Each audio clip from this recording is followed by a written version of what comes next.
आज हम पढ़ेंगे मॉलिक्यूलर ऑर्बिटल थ्योरी के बारे में। तो देखो इससे जो है ना नीट में एक क्वेश्चन तो पक्का आएगा, और आज हम इतना अच्छे से इतना कम टाइम में पढ़ाएंगे कि इसको पढ़ करके आप एमओटी का हर एक क्वेश्चन बना सकते हो। तो ठीक है, इसको लास्ट तक देखिए।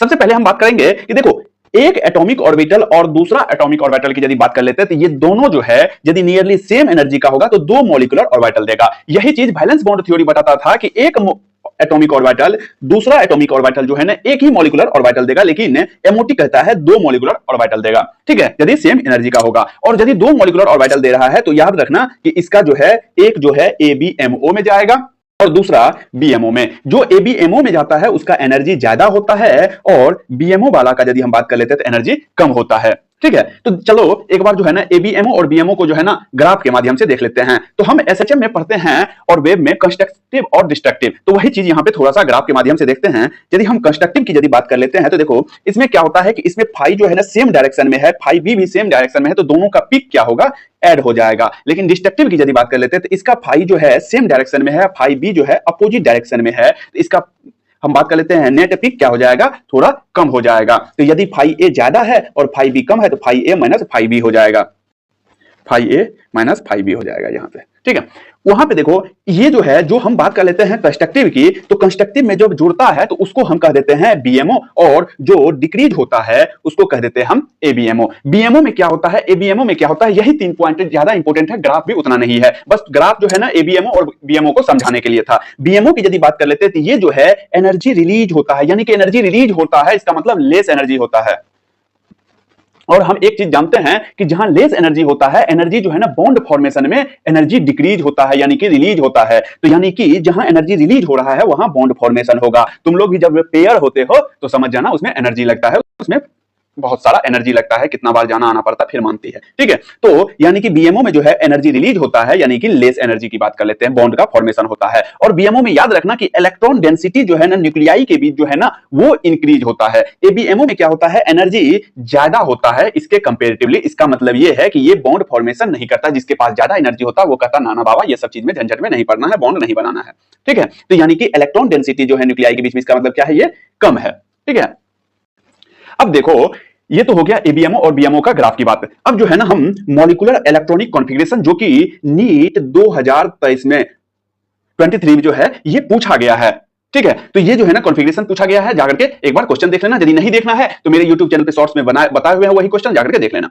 ठीक है, तो यहां पे हम मॉलिक्यूलर इलेक्ट्रॉनिक कॉन्फ़िगरेशन जो निकालते हैं वो याद रखना है कि डाई एटॉमिक मॉलिक्यूल के लिए निकालते हैं। ठीक है, वो जो है हम लोग डाई एटॉमिक मॉलिक्यूल के लिए निकालते हैं। तो इसमें दो कंडीशन होता है। कंडीशन ए की यदि बात कर लेते हैं, यदि मॉलिक्यूलर स्पीशीज जो है यदि जेड यानी कि एटॉमिक नंबर 8 या 8 से ज्यादा है, यानी कि 14 इलेक्ट्रॉन से ज्यादा है, हम यदि डायरेक्ट कहें तो O2 की बात कर लेते हैं, तो उसका जो है कॉन्फ़िगरेशन क्या होता है, उसका sigma 1s, sigma star 1s, sigma 2s, sigma star 2s, sigma 2pz, पाई 2px, पाई 2py, pi star 2px, pi star 2py और sigma 2p, sigma star 2pz। यदि हम बात कर लेते हैं मॉलिक्यूलर स्पीशीज यदि 8 से कम हो, जेड जो है 8 से कम हो, यानी कि हम ऐसे कह सकते हैं कि 14 इलेक्ट्रॉन या 14 से कम, यानी कि 14 इलेक्ट्रॉन या 14 से कम, यानी कि हम बात कर लेते हैं N2 की। N2 की यदि बात कर लेते हैं तो इसका क्या है, तो याद रखना sigma 1s, sigma star 1s, sigma 2s, sigma star 2s, 2px, पाई 2py, sigma 2pz, pi star 2px और पाई स्टार 2py, और यदि हम बात कर लेते हैं लास्ट में सिग्मा 2pz। तो देखो इसको जो है ना याद कैसे रखेंगे, तो देखो इतना तो कॉम्प्लिकेटेड याद रखना नहीं है। और बॉन्ड ऑर्डर यदि हम बात कर लेते हैं तो इससे हम निकालेंगे नहीं, अभी बहुत अच्छा ट्रिक बताएंगे, उस यहां तक कि हम पॉली एटॉमिक स्पीशीज का भी ट्रिक बताएंगे, बस लास्ट तक देख लो। ठीक है, तो यहां पे हम यदि बात करेंगे तो देखो पूछेगा या तो ये ग्राफ पूछेगा, यानी कि बताओ ऑर्डर बताओ। तो ऑर्डर बताने के लिए सबसे अच्छा है कि याद रखना है कि यहां पे देखो सिग्मा 2pz को यदि हम बात कर लेते हैं O2 के लिए, यानी कि 14 इलेक्ट्रॉन से 14 इलेक्ट्रॉन से ज्यादा के लिए जो है ना सिग्मा 2pz जो है पाई 2px और पाई 2py से पहले आता है। ठीक है, और यदि हम बात कर लेते हैं और 14 इलेक्ट्रॉन से कम जो है वो पाई 2px और पाई 2py के बाद आता है। ठीक है, ये देखो पहले आया ये बाद आया, और जो पाई वाला है पाई वाला इक्वल होता है, उसके बाद इंक्रीजिंग ऑर्डर में लिख देना है। ठीक है, तो इतना ही है, ये इस तरह से ध्यान रखना है, क्योंकि जब भी पूछेगा तो ये कॉन्फ़िगरेशन ही पूछेगा, वरना नहीं पूछेगा। अब देखते हैं, देखो यदि नाइट्रोजन की बात कर लेते हैं तो 2s और 2p की यदि हम बात करें sp मिक्सिंग तो बहुत अच्छा होता है। वहीं पर यदि हम ऑक्सीजन की 2s और 2p में sp मिक्सिंग की यदि बात कर लेते हैं तो नॉट पॉसिबल नहीं होता है। क्यों? क्योंकि इसका इंटरेक्शन जो है बहुत ही नेग्लिजिबल होता है, क्योंकि बहुत ज्यादा एनर्जी गैप होता है। उसके बाद एक नोट, इसी पे एक नोट याद रखना है कि sp मिक्सिंग जो है ना अकर होता है वो n2 तक, n2 तक जो है ना sp मिक्सिंग अकर होता है, n2 के बाद जो है sp मिक्सिंग नहीं होता है, ठीक है। और तीसरा अगला एक पॉइंट याद रखना है कि एमओटी भी जो है फॉलो करता है पॉलिज और हुन्स रूल, दोनों जो है एमओटी भी फॉलो करता है। अब बात करते हैं जो सबसे इंपॉर्टेंट चीज है, जहां से हर साल क्वेश्चन पूछता है, बॉन्ड ऑर्डर।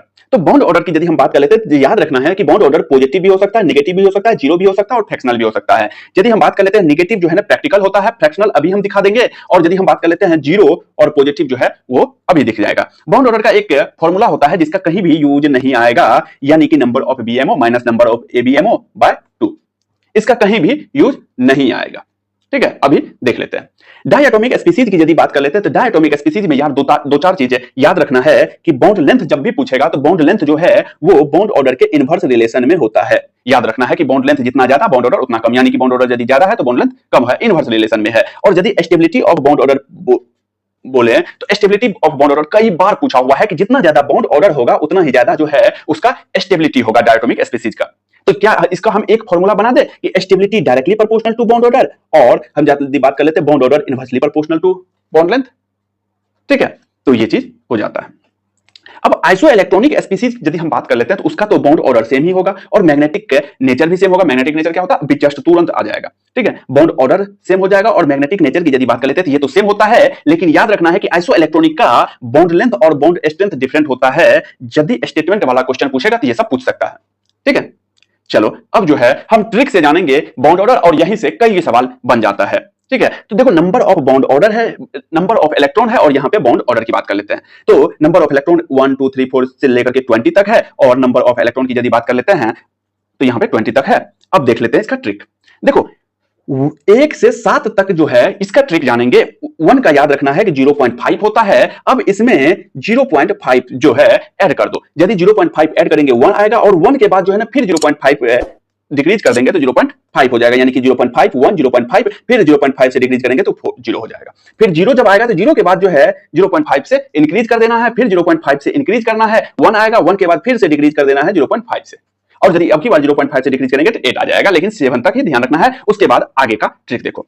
उसके बाद 8 से लेकर के 20 तक का ट्रिक ये है कि 14 इलेक्ट्रॉन की यदि बात कर लेते हैं तो इसका याद रखना है कि 14 इलेक्ट्रॉन का 3 होता है, और इसमें से 0.5 डिक्रीज करना है, तो इधर लेफ्ट भी डिक्रीज करना है और राइट भी डिक्रीज करना है, तब तक डिक्रीज करना है जब तक 0 ना हो जाए। जैसे देखो यहाँ पे 13 का 2.5 हो जाएगा, फिर 0.5 से डिक्रीज करेंगे तो 12 का 2 हो जाएगा, 11 का 1.5 हो जाएगा, 10 का 1 हो जाएगा, और 9 का जो है 0.5 हो जाएगा। उसके बाद फिर डिक्रीज करेंगे तो 8 का 0 हो जाएगा, ठीक है। उसके बाद जो है यहाँ इधर भी डिक्रीज करेंगे तो 2.5 से 2 1.5 1 0.5 और 0। याद रखना है कि जिसका जिसका भी 0 आया, 0 किसका किसका आया है, 4 8 और 20 का आया है। जिसका 0 आया है बॉन्ड ऑर्डर, उसका जो है वो एग्जिस्ट नहीं करता है। याद रख लेना ये कि 4 8 और 20 नंबर ऑफ इलेक्ट्रॉन वाले मॉलिक्यूल जो है ना एग्जिस्ट ही नहीं करते हैं, ठीक है। अभी जो है हम बॉन्ड ऑर्डर तो बता दिए हैं, लेकिन मैग्नेटिक नेचर यानी कि पैरामैग्नेटिक कौन होगा और डायामैग्नेटिक कौन होगा। तो देखो पैरामैग्नेटिक की यदि बात कर लेते हैं, ओड नंबर ऑफ स्पीसीज की यदि बात कर लेते हैं तो वो जो है पैरामैग्नेटिक हो जाता है। जबकि हम बात कर लेते हैं इवन नंबर ऑफ स्पीसीज की यदि बात कर लेते हैं, यदि कि ये स्पीसीज यदि हम बात करते हैं इवन नंबर आ रहा है, इलेक्ट्रॉन यदि इवन नंबर आ रहा है, जैसे हम बात कर लेते हैं 14 12 ये सब यदि आ रहा है तो वो सब डाई एटॉमिक हो जाएगा। और यदि हम यहाँ पे एक्सेप्ट की यदि बात कर लेते हैं तो 10 और 16 इलेक्ट्रॉन वाला, 10 और 16 इलेक्ट्रॉन वाला की यदि हम बात कर लेते हैं, जैसे O2 उसके बाद B2 और S2 जो है ये सब पैरामैग्नेटिक हो जाता है। तो याद रखना है कि 10 और 16 इलेक्ट्रॉन वाला जो है वो पैरामैग्नेटिक हो जाएगा। अब एक चीज तो सब बताते हैं कि बॉन्ड ऑर्डर, हम बताएंगे आपको bond order of poly atomic species का। यदि पॉली एटॉमिक यानी कि डाई एटॉमिक का तक तो बता दिए कि O2 N2 ये सब का तो बता दिए, यदि पॉली एटॉमिक आ जाएगा तब उसका बॉन्ड ऑर्डर क्या होगा। तो उसका फॉर्मूला है, ये याद रखिएगा कि bond order of AO bond की यदि बात कर लेते हैं तो total number of AO bond in molecule, molecule में कितना AO बॉन्ड है उसको जो है हम टोटल रेजोनेटिंग स्ट्रक्चर से डिवाइड कर देंगे। जैसे एक एग्जांपल से देख लेते हैं, जैसे यहां पे हम बात कर लेते हैं SO4 2- की यदि बात कर लेते हैं तो इसका स्ट्रक्चर सबसे पहले बना लीजिए। स्ट्रक्चर क्या ऐसे बनेगा, स्ट्रक्चर यदि बनेगा तो 4 ऑक्सीजन आ गया और 2- है तो 2- यहां आ गया, तो इसका स्ट्रक्चर बन गया। अब अभी हम क्या बताया कि total number of AO bond, यहां पे क्या है A इसको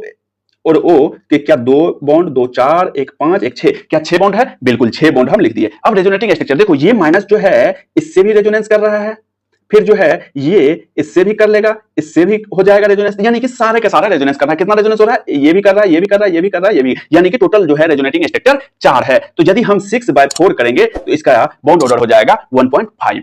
ठीक है, तो इतना जो है ना बॉन्ड ऑर्डर सफिशिएंट है, आपका हर एक क्वेश्चन बन जाएगा। जा करके प्रीवियस ईयर क्वेश्चन बना लीजिएगा। यदि वीडियो अच्छा लगा हो तो लाइक शेयर सब्सक्राइब कीजिएगा, हमें मोटिवेट कीजिएगा। Thank you.